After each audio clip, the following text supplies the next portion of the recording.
Hey everybody, and welcome back to the next part in my guitar solo analysis video series here on my YouTube channel. I don't know what it was, maybe last week, I did a quick little morning coffee practice video that I like to throw together every now and then when I'm just messing around in the morning over getting the fingers going over a cup of coffee. And I kind of went back and revisited Eric Johnson's amazing solo on Cliffs of Dover, which was a solo I'd originally shot a guitar solo cover video for probably close to a year ago now. But it's always a great solo. I love this song. I loved this solo when it first came out. The first time I heard it was on, can't remember what edition, what year that came out, maybe 86. The Guitar Player magazine had like the floppy disk, and it was Eric Johnson playing that from the Austin City Limits concert that he did. It just blew my mind back then as, whatever I was, 11 or 12 years old. That always stuck with me. I loved his tone, loved his note choice. I thought this would be a really good one to kind of dive into and break apart maybe how I approach learning it, and also how Eric, or maybe some of the things that Eric has thought of or was thinking of while he played this or when he does play it. One little disclaimer, as I do with a lot of the solos, everybody's guitar style is going to be different. And when playing something by somebody, such a monster player like Eric Johnson, to really copy exactly precisely what he does, it's going to be a really tall task. And I kind of lose interest before I have the chance to really do those types of things. As I get older, I lose patience with that stuff. But I kind of try to morph these things more to what's comfortable for me and for my style, while trying to retain as close to what the original player did. I talked about this when I did my first guitar solo analysis video with George Lynch's Kiss of Death, kind of stating that a lot of these players will never play the exact same thing twice anyways, right? They kind of go up and stick to the spirit of what they played the first time maybe, and kind of just improvise around similar ideas, So you will notice that I may not be playing this exactly as Eric recorded it, but then again, when you see Eric play it live, he probably doesn't do that either. So just a little disclaimer, I'm not claiming that this is note for note perfect, every detail from Eric's original recording on FI and Musicom. But it is going to get the idea across and the general gist of what's happening. So what I'm going to cover in this video is the introduction, the famous introduction, the sort of free form solo that Eric does at the beginning, just guitar. Then I'm going to look at his main guitar solo and we'll break down what he does, okay? So let's go over to Guitar Pro 7. I have a tab that I downloaded off the net, like I oftentimes do, simply because it saves me some time. What I like to do is just sort of get these tabs that look pretty close and then make some corrections to it. So I've kind of heavily corrected this, or I shouldn't even say corrected, heavily edited it to suit my ideals of maybe finger positions and shapes that fall more comfortably under my fingers, that sort of stay within the realms of what Eric was trying to do. So let's take a look at this. What you're going to notice first and foremost is, for the most part, Eric is really sticking around an E minor pentatonic scale with sort of other notes sprinkled in. And I've talked about this in my pentatonic guitar lesson videos, and also in a couple of the modal videos I talked about, where we can use the pentatonic scale as a framework and then sprinkle in other notes that will create other scales, right? So modal, maybe Aeolian or Dorian or whatever, right? Not that he necessarily does that in this one. But if we think right off the bat of, E minor scale, E minor pentatonic scales,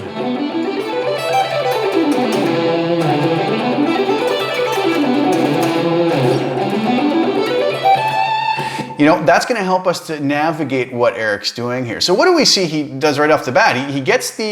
He creates a tonal center by doing, that famous low E that we hear at the beginning of this. And then he just does this blazing kind of run after this initial bend.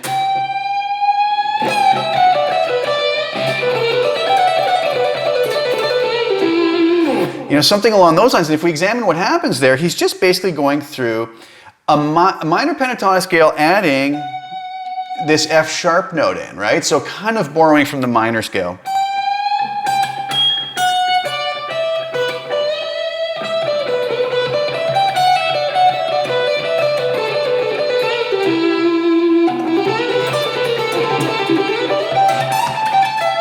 So we can really see just pentatonic scales with that F sharp in there. And again, what you have to do with this is just take it nice and slow. The problem with the transcription is, if you notice, there's all these, 140 beats per minute, 130, 140, 90, 100, 110, 130, 140. This is really showing us this is really freeform, and Eric's playing with the tempo, playing with the time. So to actually say, oh, he played a triplet, oh, he played a 16th note, is very difficult because he's not playing to a click track. The next solo, sure, fine, he is, right? But for this one, it's not really carved in stone. So, they have it notated here, 8th notes, triplet, 1, 2, 3, then 16th note. And then 3 16th note triplets rather than the 8th note triplet that was here. So it seems to be a pretty accurate transcription, and we could work around that. But again, we kind of want to just make this our own as well, right?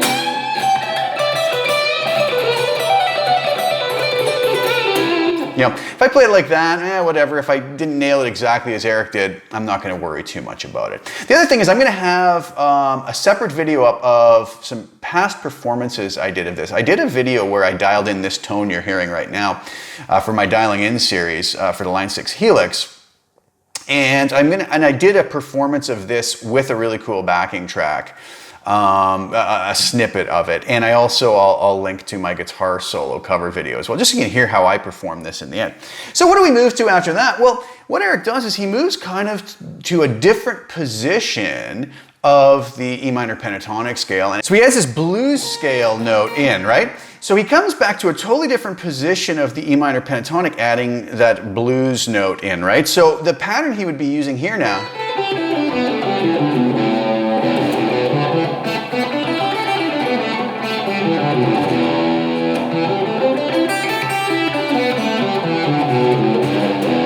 all through these patterns.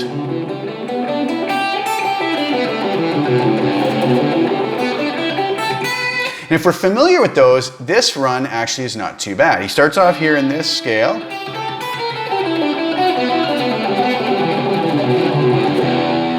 So,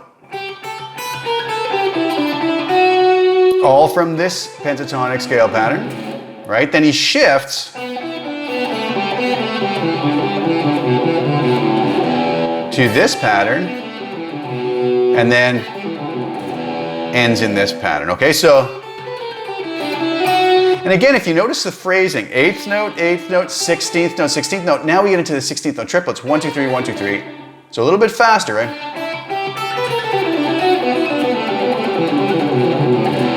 And then he just gets into 16th note. So again, you'd have to play that slowly, right?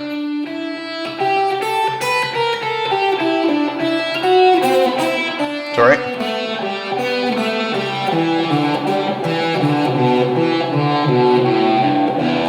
And one thing I was talking about, you see this note, for instance, here. What if we were to take that and change that to an open string? That might make the picking easier. These are the alterations sometimes I'll make as I'm playing through here, just to sort of make some of these easier to do.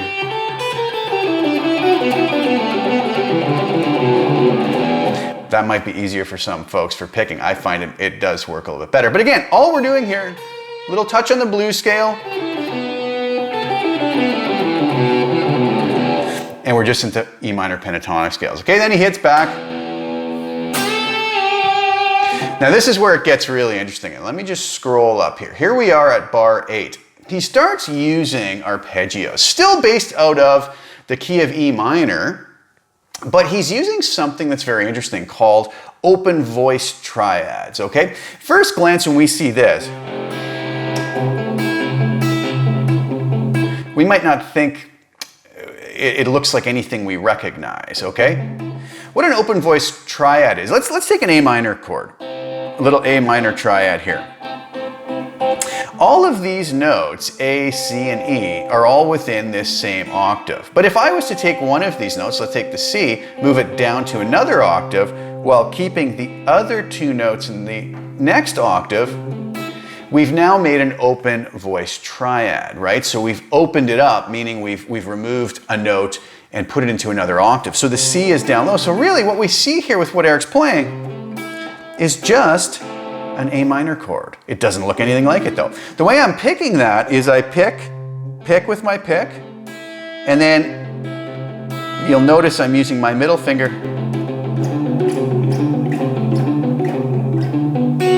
okay, to hybrid pick it, which helps me to avoid having to go, which is possible,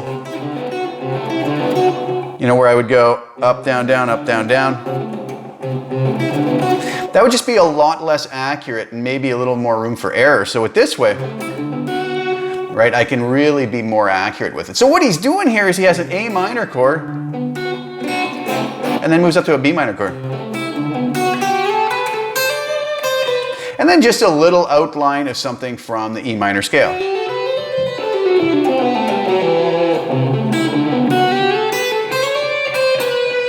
Back to open voice triads. E minor chord. Now we're into an A minor chord. So now you might say, well, what's this one? Well, if we move this note up an octave, we notice that we just have a G major triad. C major triad from this little bar chord, D major triad. So what he does is A minor to B minor, a little phrase there, E minor, A minor, G major, C major, D major. Which resolves nicely back to our G major, which is kind of the key of the whole song, E minor, G major, right? So we have A minor, B minor, E minor, back to A minor, G major, C major, D major, and then G major. So he really outlines an interesting thing there.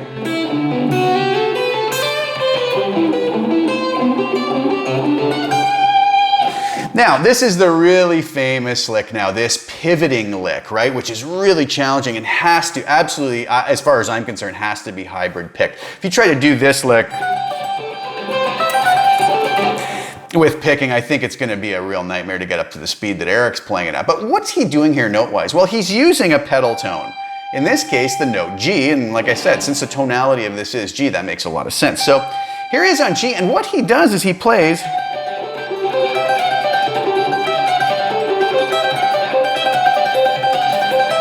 he's just outlining a D major triad and a C major triad over this pedal tone of G. So if you look at it, this little bar chord's a D major, this little bar chord's a C major. And all he does is outline the notes of D major, sort of in a descending version, and then ascends on a C major.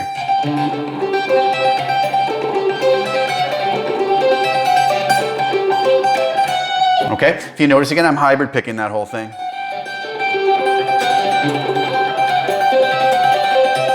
Okay, very interesting stuff. Very tricky to get up to Eric's speed and smoothness. But again, you know, you can just take this very slowly.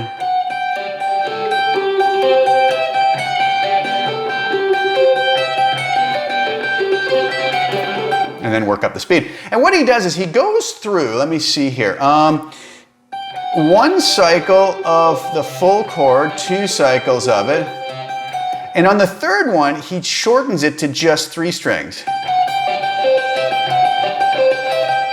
And then he's done. And then he ends off with this sort of epic run downwards. Now, this is another one that I changed the fingering to quite dramatically, although I don't really know how Eric played it, you know. But the way that I pick is very different than a lot of folks. A lot of folks who play very quickly, I think Eric included. And again, I've talked about Troy Grady before. He has a great site about downward pick slanting and alternate picking. And I've never played like that, you know, and there's nothing, again, I'm never saying that there's one way that's superior to the other. Whatever works for you the best is what's going to be best for you.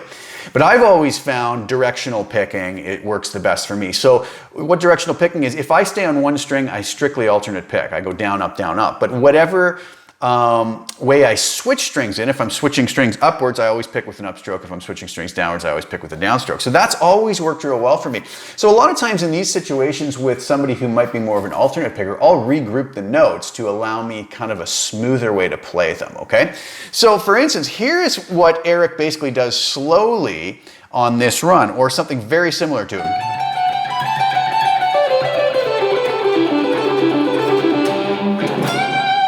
Okay, and that's a little pinch harmonic. There it is. You gotta find the spot for it. I don't know how Eric played, like, for instance, this. He may have gone.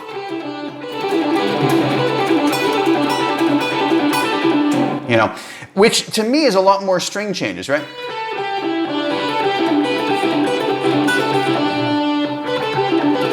So all I've done is moved the B up to here. It allows me to blaze through it a lot easier. Down, up, down, up, down.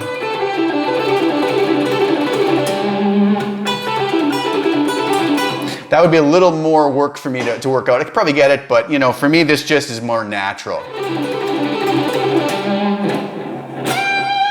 So what we have here is just him climbing down.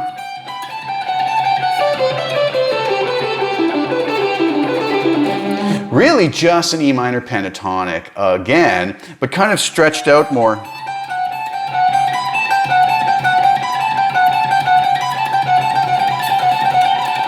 And again, to get these up to speed, just take small snippets. All I'm doing right now is from here right to there. And that's it, right?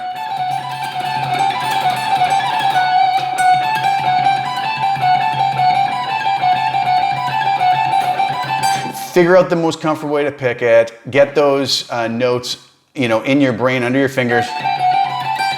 Then I slide back. Now again, that's 16th notes. 1, 2, 3, 4, 1, 2, 3, 4, 1, 2, 3, 1, 2, 3, 1, 2, 3, 1, 2, 3, 1, 2, 3, 1, 2, 3, 1, 2. And then it jumps into 32nd notes. So again, you should pay attention to the rhythmic groupings. 1, 2, 3, 4, 1, 2, 3, 4, 1, 2, 3, 1, 2, 3, 1, 2, 3, 1, 2, 3, 1, 2, 3, 1, 2, 3.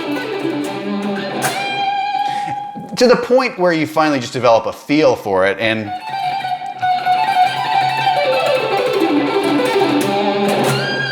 you know, if that's close to it. So, what do you guys think? Basically, a real E minor tonality, G major tonality, and really just sticking around.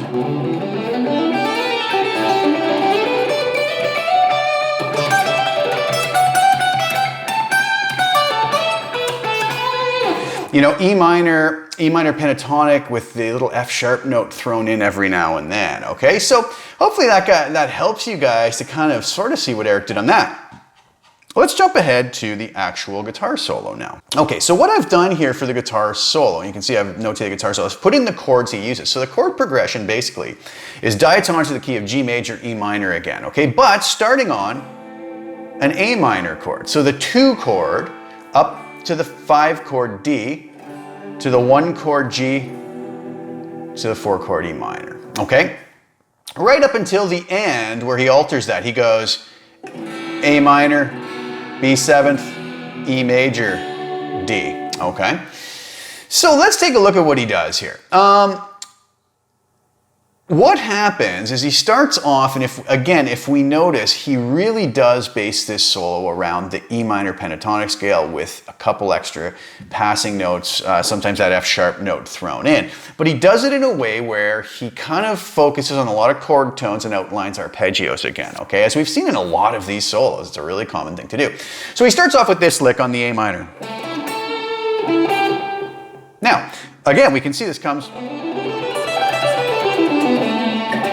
from the G major pentatonic, E minor pentatonic, right? So, pretty interesting that he lands on the chord tone A, and then he's back just, okay? Switches to the D chord, so,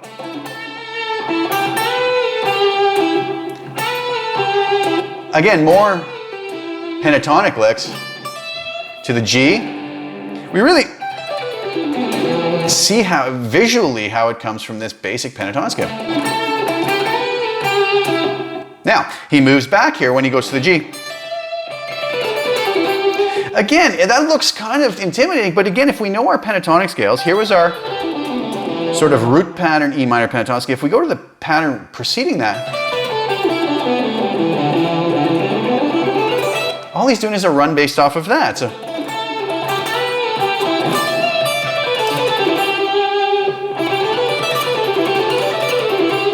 again, he kind of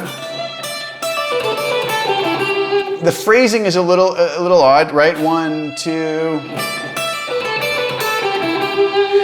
1, 2, 3, 1. Okay, and that's on the E minor chord, but again, just sticking around the E minor pentatonic scale. But if you notice, he lands on a chord tone. He lands on the G, right? Which in the E minor is the flat third, right? So he's on the chord tone. Now he leads up into where he goes into the A minor. Now this is interesting because if you look here, you say, well, that note isn't actually an E minor pentatonic. It's from the E minor scale or G major scale. It's a C note, and it makes sense because he leads into an A minor chord which has the C note in it. So he's really thinking about playing over the changes here. And again, other than that C, he's adding the F sharp in. So this is really based more around the E minor scale, full-blown E minor scale over the A minor chord, right? Now this is interesting. When he goes back to the D,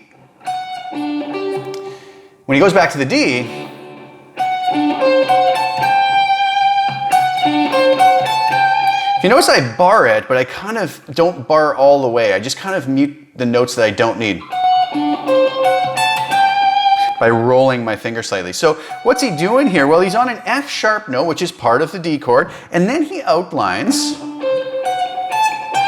basically a little D7th arpeggio, which would be the diatonic chord for the key of G. The 5 chord would be a dominant 7th if we chose to do that. So he's outlining basically, still sticking with notes from G major, E minor, but he's outlining the chords really nicely, using an arpeggio here.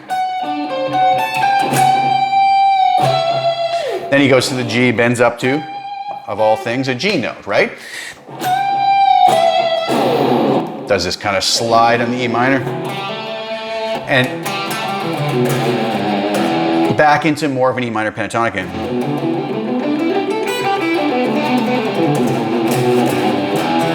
We can kind of see, again, how he sticks to those patterns. So, and right when he hits this A note is right when we switch to the A minor chord. Now again, what here, into the E minor scale. Still nothing really, he's playing scale lines here, right? So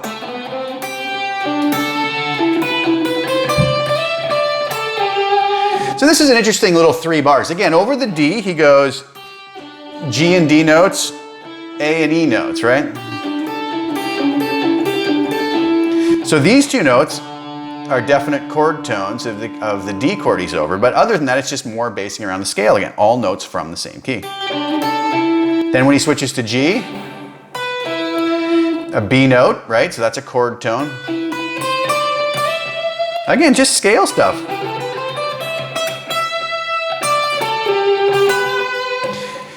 More scale stuff here, nothing really to analyze too much. Some chord tones though, G and B, right? So that whole,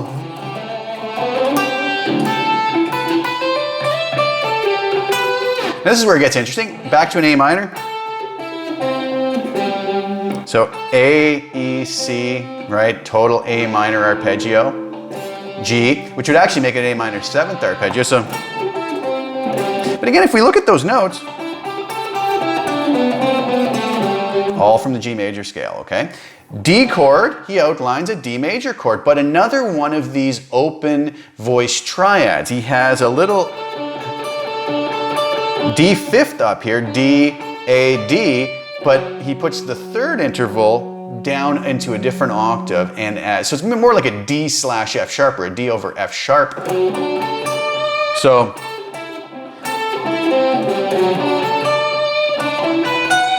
he outlines another, almost more, this is B, F sharp, and E, right? So more like almost a B sus 4 chord over top of the G, right? But again, chord tones there, right? D and B are in the G major, kind of creates a major 7th tonality with the F sharp for the G, right? And also with a 13 in there. So that whole phrase then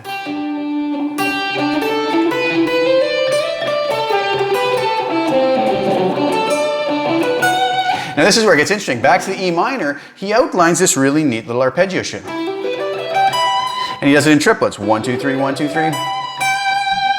And what we have here is, it looks like a G major, but he adds the E here. So actually what this is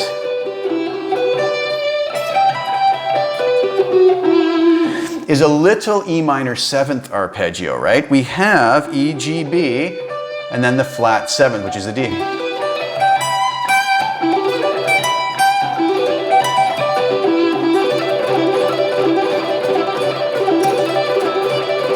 And we can practice these types of little things just like that, getting those under our fingers nice and quick.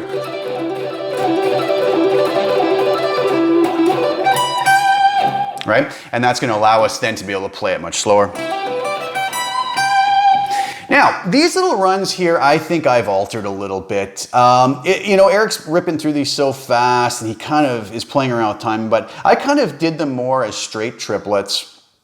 And just picking my target notes like I talked about in that first George Lynch solo analysis video, right? He's starting on an A minor chord. So, sorry, it's triplets. 1, 2, 3, 1, 2.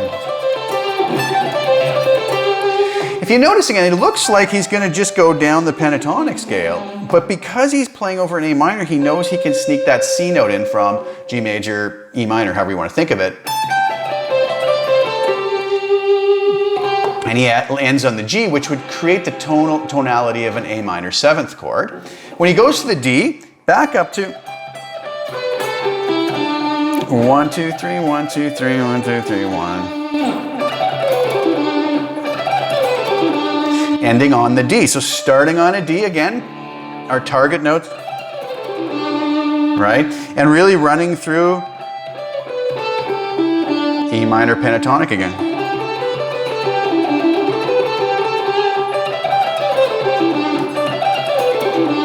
Okay, then going up to a G chord. Let me just move this up. Here I am at bar 142. So he's going on this bit of a big stretch. Just D and G, but he adds in an F sharp, which would kind of create a G major 7th tonality. So, and then just into a descending E minor pentatonic scale run. All triplets again, right? So 1, 2, 3, 1, 2, 3, 1, 2, 3, 1, 2, 3, 1, 2, 3, 1, 2, 3, 1. Very important when you're learning this to really be aware of that timing, right? Okay, and again, just practicing that slowly.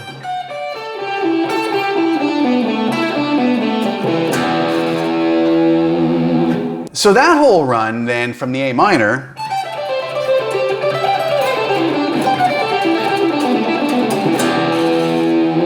or something like that. Back to the A minor and D now. He kind of just goes back into kind of scale runs, landing on target chord tones. Right? The C note from E minor is going to be on the A minor, from the E minor scale is going to be one of the chord tones from A minor. D lands on the A, right, which is the 5th interval of the D. So, and a nice little triplet climb there, right? All from the scale again, though, of E minor, G major. And again, more scale stuff.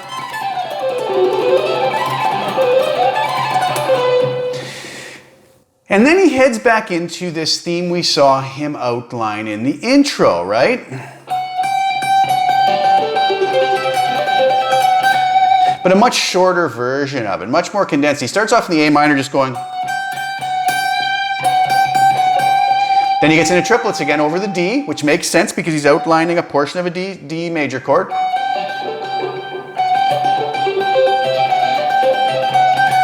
If you notice, he only goes through this once.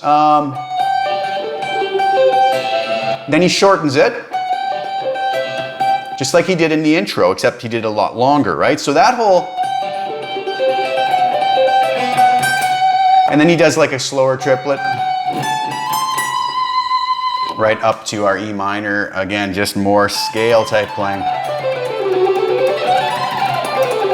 Really really recognizing our scale shapes is really important to being able to put these together nicely, right?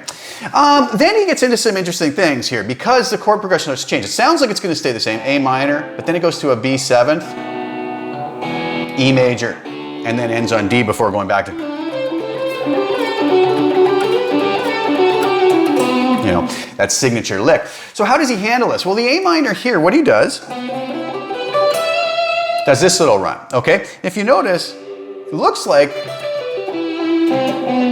a little G major arpeggio here. But if you actually look at it, he starts on B as a lead-in note, which would be like the major seventh of a C major. He actually does a little C major triad here.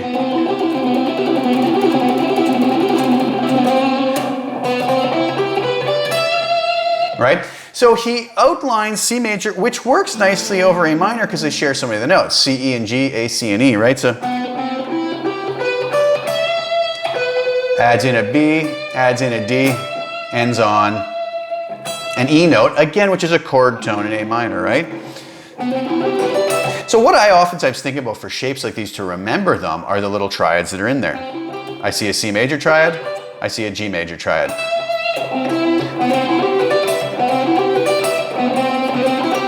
All superimposed over the A minor, and that helps me just to remember the run, right? Now this is where it gets interesting. B seventh.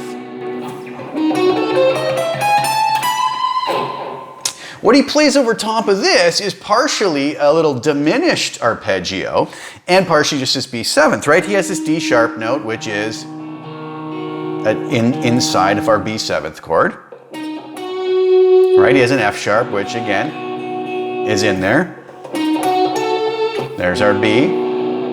This is where it gets weird. Puts a C in there, right? So that would create,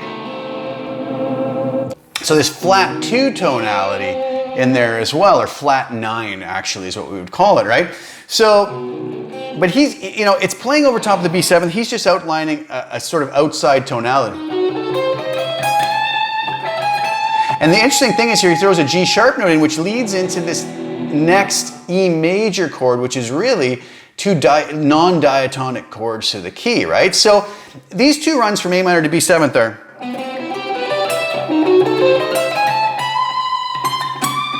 just really nice stuff.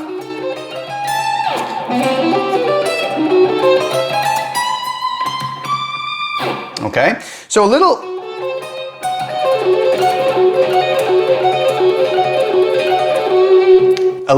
diminished arpeggio, diminished 7th arpeggio here. But he doesn't go up and complete it all the way, right? He just kind of gets kind of back into the tonality we're about to hear of E. On the E major then, it kind of comes up and lands on a B note, which is a chord tone, again, which is also the chord tone of what we came off of. So really neat the way he ties this all together. C, and then to a D to end on this. So that whole last little section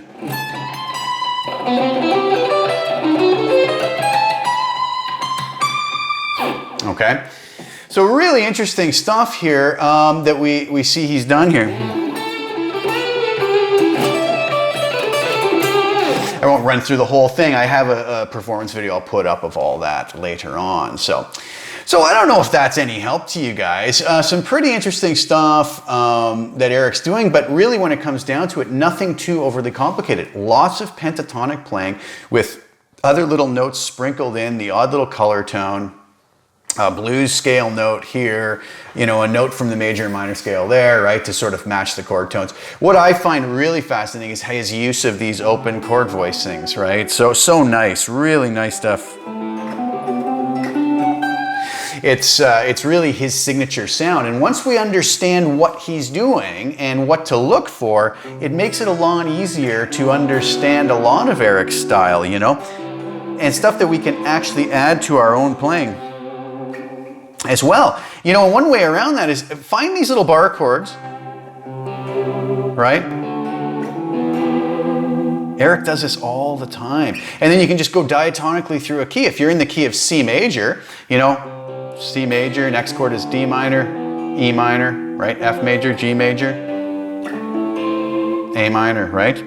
So pretty simple to kind of learn to put these runs in if we want. Obviously wouldn't do it like that, but if we were playing in the key of A minor,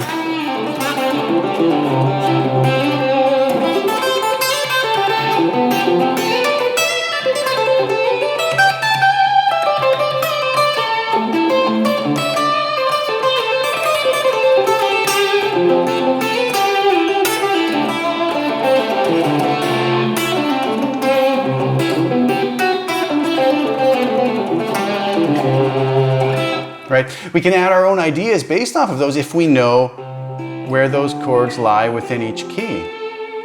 Right? If we were in the key of E minor, then you know, we can still know kind of which ones work where and know them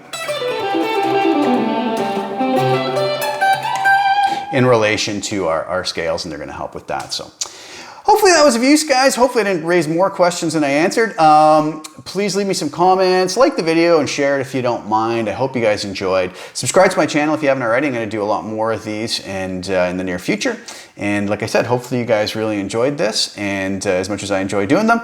And thanks again for tuning in, and I'll be back again soon with some more content. Ciao for now. Take care.